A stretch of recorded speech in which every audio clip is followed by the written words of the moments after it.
Well, thank you very much, David. That was an absolutely fascinating talk. There's been loads of great conversations in the chat. Lots of people with the surname Sumpter in the chat. I don't know. Oh my God. They seem to be enjoying it quite a lot, as do lots of people. Thank you all for your questions. Please do keep them coming in, but I've got a few that I'll kick off with. If we go back to the gambling equation, I think you mentioned something about, Germans are very pessimistic and Brazilians are very optimistic in their betting. And so Andrew Witts asks, is it possible to account for human factors like bias empirically in the gambling equation? So obviously you had the alpha and the beta kind of fitting the curves, but there's any more you can sort of tweak that equation to account for those kind of like biases? You absolutely can. So we found in fact, Jan and Marius's techniques are based on this very simple assumption that there are biases in these long shot biases where people don't want to bet on the favorites. People don't like betting on draws in particular circumstances. So often they're revealing psychological biases. And it was very interesting to work with Marius because I would do a mathematical model which would show a mathematical pattern. And Marius would always ask me, well, what's the psychological explanation of this particular pattern? And one thing that we had as a real difficulty with is that he initially felt that the World Cup the odds should be the best. They should be very accurate in the World Cup because there's lots of people betting. But actually it's the opposite, because normally the bookmakers are sitting there with lots of experience. They know what they're doing, so they make the odds very accurately. When we're all let loose during the World Cup, we just go crazy and start betting on various different things and that's when it turned out that there was a little bit of an edge for us to make a profit. It's a very different type of model when you're betting on Wraith Rovers versus Dunfermline on a rainy afternoon in November. That's a different type of model. So there's nothing I've said today that you can take and apply to any football match. There's different types of tendencies in different leagues. That's interesting you say that. I've always had this theory, but I've never had 100,000 euros of seed funding to put it into practice, which was my golden betting strategy: always bet the draw, because surely just Joe Punter, nobody likes betting the draw. It's not a fun bet. It's not exciting. Nobody's so just I would have thought naturally the draw would be slightly undervalued because of that kind of bias, because it's not a fun thing to bet on. It's really interesting you say that, because that's actually what I found in my former book Soccermatics, and that's why Jan and Marius came to visit me. But I found a very specific relationship. The problem is if you just bet draws, you wouldn't make money. Oh, I'm glad I didn't.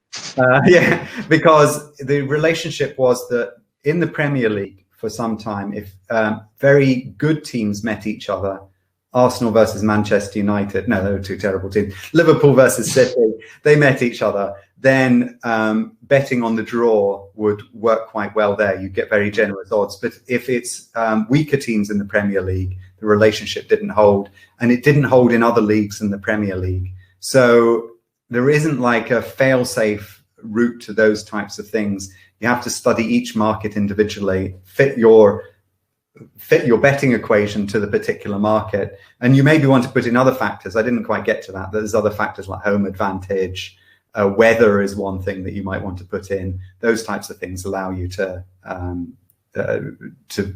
make an even better model. And that was certainly true when William Bentner bet on the races in Hong Kong.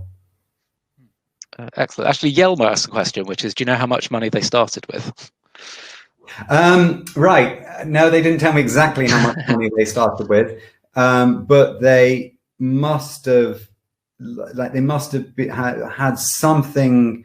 Either they worked themselves up, or they must have had something around 50,000 euros to start with, in order to be gambling at that type of level. I mean, their total bets, 120 million euros they placed on different matches. Wow. And you have to be able to place concurrent bets. But basically, you've got this automated system, so it's rolling. So as soon as you've got your bet money in for one, you can start placing onto the other. But then you've got to have they had a long losing streak at one point. So you've got to be prepared for those long losing streaks, that you're not going to go bankrupt. So, yeah. And just finally on that, Clive Rudd asks a question. He mentioned something I've heard of, but absolutely could not explain, which is, he said, would the psychology modelling of the gambling equation look similar to those in the Black-Scholes-Merton formula, which I know is something to do with finance and stocks, and that's it? No, it's actually not the same equation. I do. Okay.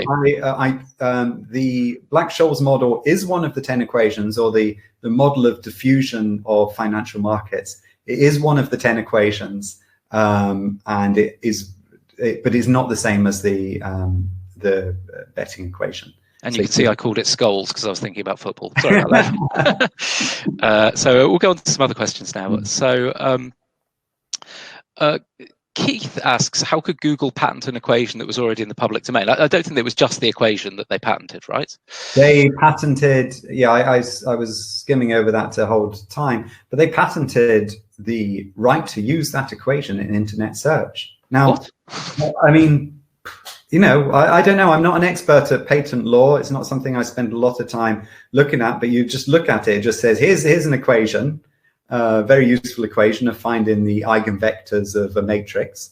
What you can do is you can use this in internet search. There's a few small adjustments you have to make to the equation to get it to work, but it's just written like a scientific paper, and then it says they use it. So it's difficult to know if anyone's so it's interesting.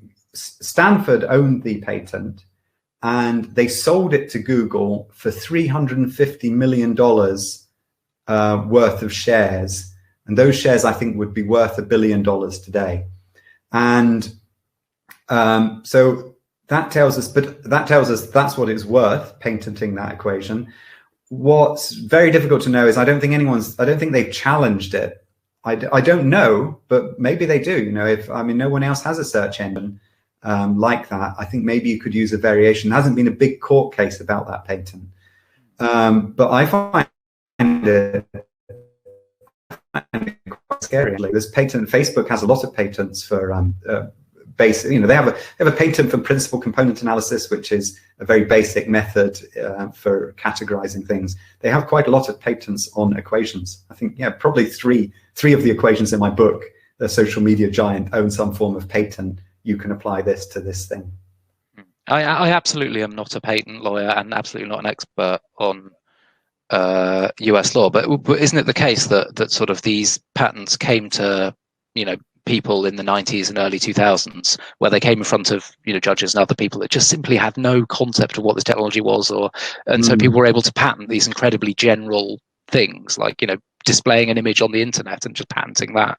Yeah, it's become kind of a problem in development. Yeah, it did, but I think actually they never. I mean, this is now something I just read about, but Yahoo, for example, Yahoo and Google, they threatened each other with the different patents. They all patented up everything, and then, you know, Google had patented it a bit more. So when somebody did something to rip off their technology, they sort of threatened each other a bit, and then they just agreed on, yeah, it's okay if Yahoo use a bit of that algorithm. So there's something like that, but it's still an interesting area. Yeah. Someone says it's the embodiment of the equation which is patentable rather than the equation itself. Probably someone who knows more about law than I do. Yeah, but the implementation on that particular thing. Yeah. And Arjan was just also asking, are your colleagues now gambling addicts, or is the fact they just do everything mathematically means that they never ever make a fun bet ever? They just all let the computer and the algorithm do everything, and they never actually make their own wagers at all. I mean, I think you know, you have to put into context. So Jan and Marius enjoy that lifestyle of gambling and so on.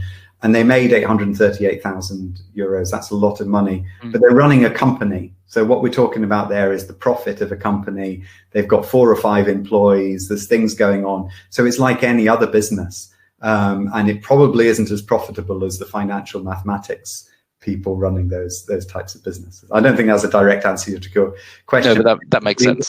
It kind of, you know, people say, well, why don't you run off to be a professional gambler? And there's a lot of other things. First of all, I think there's a lot of other more interesting things to do in life with mathematics, but also it just becomes a business, and it's a very stressful business. So presumably you yourself have been approached. This is what Rocco was just asking in the questions. Actually, you yourself must have had, a phone call from, maybe some Everton have seen what Liverpool are doing, and they're like, "Oh, we need to get our own maths analyst. Who's this guy? He wrote a book. Let's get him." So surely you must have had phone calls and emails. Yeah, I mean, I've talked to most of the top clubs in the world about the analytics that they're running, and I actually just now I'm on a sort of sabbatical working half-time for Hammarby Football Club here in Stockholm. Oh, yeah.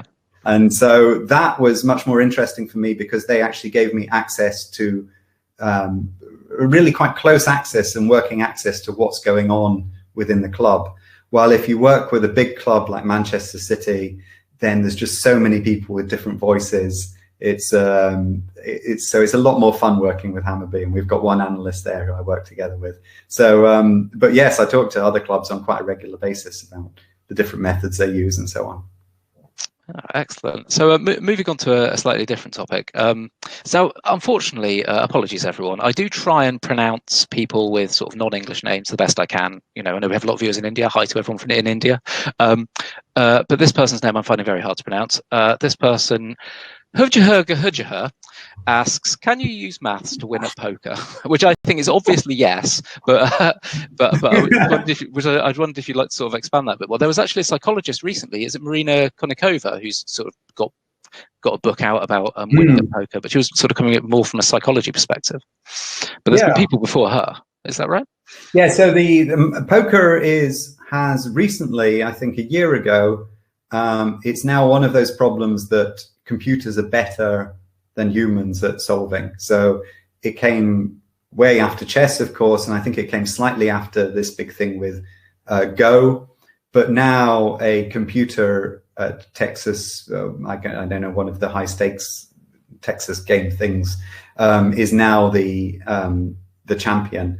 And so that's quite interesting because, of course, people think about poker as being to do with psychology and so on, but it's not. When you talk about bluffing, there really isn't such a thing as bluffing. There's just probabilistic decisions you have to make, and sometimes two decisions are as good as each other. So there is psychology in human poker sitting at the table, but if you have a computer which is playing optimal poker, which now they've worked out how to do, there's just no way to bluff and beat this machine because it won't go for any particular pattern. It just plays optimal poker.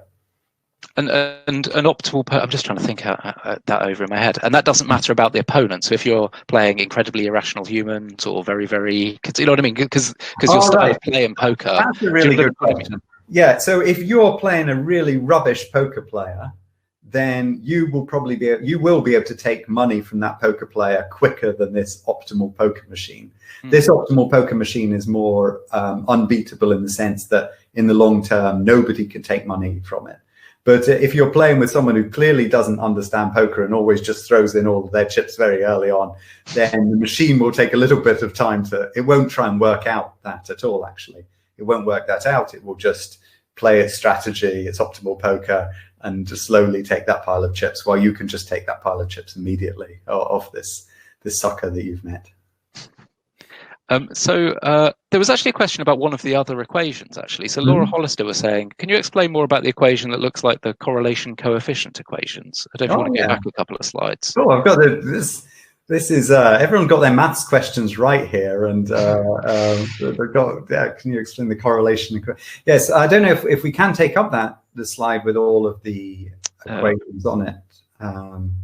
Okay, let's just do that. So there was there was a slide with all the equations. Let's keep going back. Who's the person in the top right, by the way? Somebody asked in the chat, and I didn't know. Is it one of the Google guys? That's the Google guy. That's Larry Page. Ah, right. So the one with the best algorithm keeps the lowest profile out of them all. Actually, he doesn't even wear a collar. He's so. Yeah. Right. This is the one. Yeah. Oh, that's got them all. So the correlation equation is the top one on that, and it's the ones with all the m's in it and the sums and so on.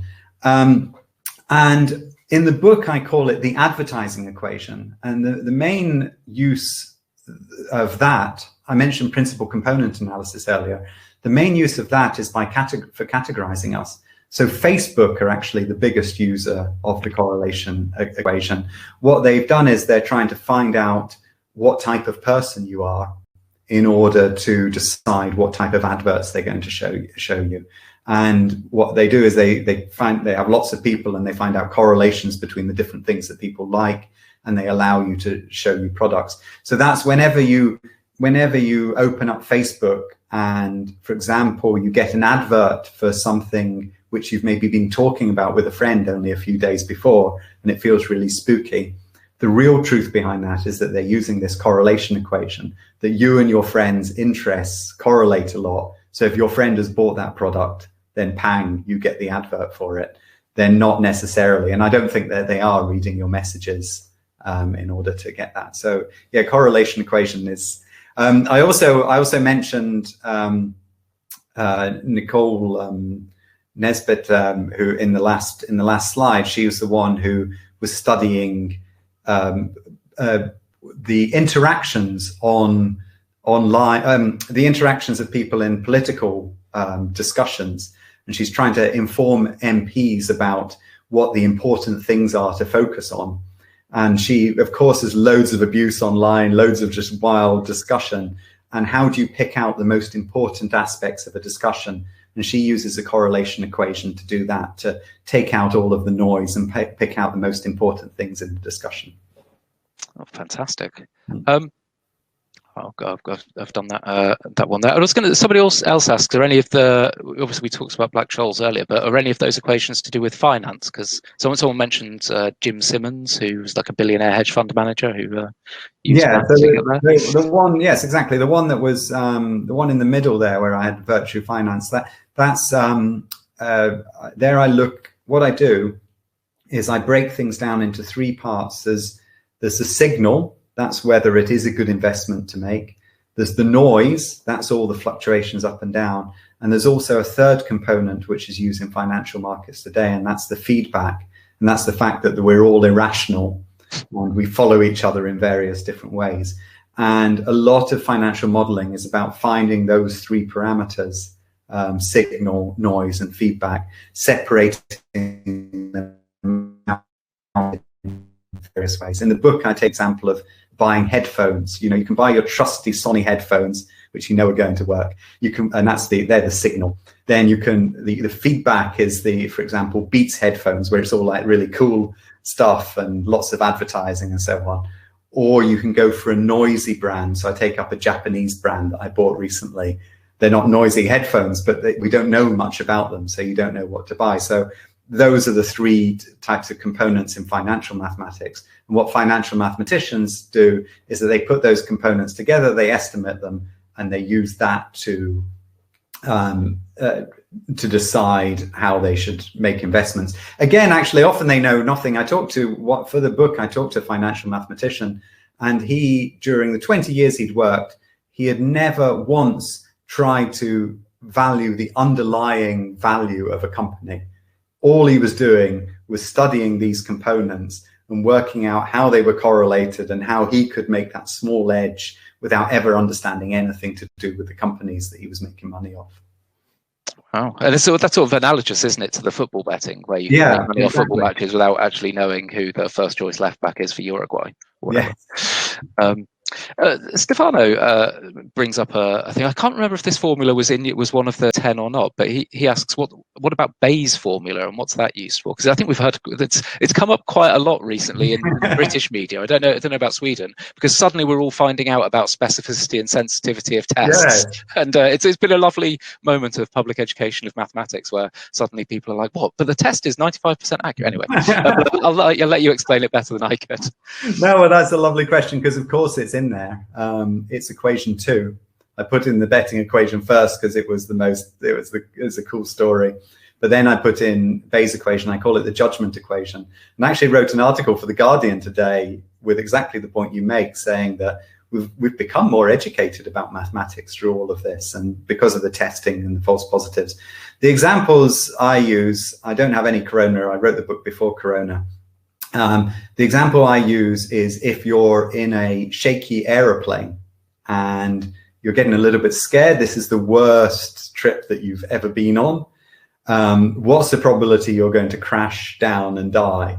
And what I ask you to think about is, well, actually the probability of a plane crash normally is 10 in a million. 1 in 10 million. And when you're in this shaky ride, this might be the worst out of 100 rides you've been on before. This might be the worst that you've ever been on. But you put all of that into Bayes' equation, and you find that the probability that this particular flight is going to end in a crash is still only 1 in 100,000 based on that. And also I have various other examples. I like the idea, because what I love about Bayes, we've heard about it in the media, about very objective questions about test accuracy and so on. Bayes can also be used in a very subjective way, and it's a very forgiving equation. So if your friend has let you down, what you have to do is remember that that's just one occasion where they've let you down. You've also got a lot of evidence previously where they haven't let you down, and you should forgive that person in nearly all situations. So Bayes is, I think of it as the forgiveness equation, as well as the good judgment and good forgiveness equation. We've had a few recommendations, actually. Clive was saying Hannah Fry actually did a nice Bayes theorem demonstration in the Christmas lectures last year, which if you haven't seen, it's on the Royal Institution website and YouTube channel, so do check them out. They're very good. But actually, someone else was asking, I don't know whether they're asking you or just asking the room, really, if there are any other popular mathematics books. Obviously, Hannah Fry's book Hello World was really good, but I just wonder if there are any other authors or any other mathematical books that you've enjoyed. Wow. Yeah, I have to say, I mean, my favorite is Weapons of Math Destruction by Cathy O'Neil. I don't know if you've had her on, and that's just, we haven't, but I'd like to get her. For me, that's just an incredibly powerful book. I mean, it's not really popularizing maths, but it's just telling you about how these algorithms can make biased decisions, how they can make really, really awful decisions, and that is one that I'm really inspired by. I have to admit, I mean, I mainly spend my time reading old mathematical texts. I prefer to spend some time reading Bayes' original article or something like that. Is what tickles my fancy. But that's the one that brings I look at my bookshelf. I mean, I was very myself when I read books before. I was very inspired by James Gleick's book Chaos, and then there was a book by Roger Highfield called Complexity, which I thought was just amazing. And then Philip Ball's book I just looked at called Critical Mass is another book. Another book that I would really recommend, which isn't quite popular science. I mean, and so now I'm moving more into the past, but I think there's some great things to see. There is Thomas Schelling's book called Micro Motives, Macro Behavior, which is not directly a maths book, but it's all about how individual interactions create patterns which are more than the sum of the parts, which has been a lot about what my research has been about. So I thought of that for the critical maths book with Philip Ball. So those three books that I mentioned there, and the Thomas Schelling book, they're the ones that made me personally become a popular science writer and got me inspired about how you communicate. I also love, actually now I've forgotten the one that I love best, and it's Nassim Taleb's book. Although that guy is crazy, his first two books are just brilliant, like the Fooled by Randomness book, just brilliant. I don't agree very much with what he says most of the time, but that book is it's so funny. Oh, excellent! Well, I think that's a great reading list. I'm gonna go and check out Micro Motives and Macro Behavior, which I haven't come across before. So that's definitely one that I'm going to add to my pile. Just finally, there was just a sort of random question, which I couldn't quite see if that was on your list of equations or not. But Moreno asks about the confidence equation. Yes. Was that one of your ones or not? No, that's definitely on there. There, actually, I go in a very different direction than what we've been talking about tonight. You maybe quickly saw that I had a picture of Jordan Peterson there.